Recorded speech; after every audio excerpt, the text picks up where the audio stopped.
And the state head of service, Mr. Reginald Bayoko, has reiterated his determination to continue to develop the capacity of civil servants in the state. Mr. Bayoko stated this when professional groups and corporate bodies visited him in Asaba. Eunice Emiazia reports.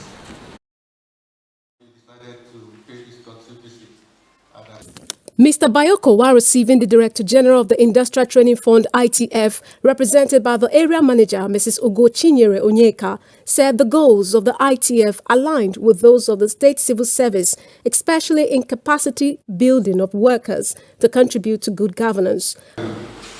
Your mandate aligns very closely with the mandate we have in the office of the head of service, which is developing capacity of the human resource.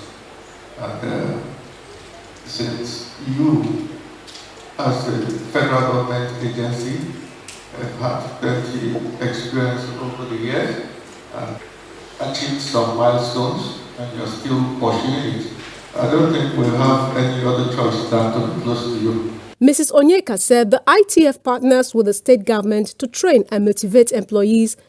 The 3SH is our experience. We have good corps of professionals, competent professionals in various sectors of the economy that train for us, employing modern techniques and technology. Mr. Bayoko also received the Nigerian Medical Association Delta State branch, led by its chairman, Dr. Okolakpa Carter, and congratulated the executives on their successful elections. The HOS commended the group for its plan to embark on a medical outreach. He said Governor Fanyokowa had shown understanding for the welfare of civil servants, hence the stability in the state workforce. Cordial relationship with you in the past, and for the role, your good position towards the Nigerian Medical Association, always helping us to achieve all that we really want as the workforce in the state. We decided to come and pay you a courtesy visit. Receiving members of the Law Officers Association of Nigeria Delta State Chapter, the state head of service urged the leadership of the association not to betray the trust reposed on them.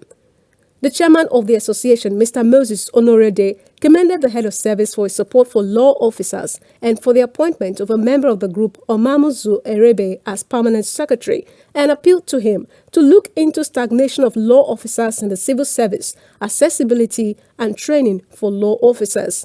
They also appealed for an upward review of night allowance for public servants and a review of their mode of traveling, given the high rates of insecurity in the country. We want to bring to your attention, sir, some matters that agitated the minds of law officers in the Ministry of Justice.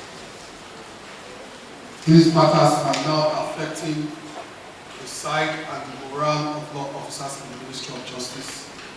And since you are our father, we thought it wise to bring to your attention, knowing that we will get solutions from the officer. The Nigeria Institute of Management Chartered, led by its chairman, Mr. Solomon Adurosi, and the Amalgamated Union of Public Corporation Civil Service Technical and Recreational Services Employees, APTER, a trade union representing public sector workers in Nigeria, also visited the head of service. Eunice Emiazia reporting.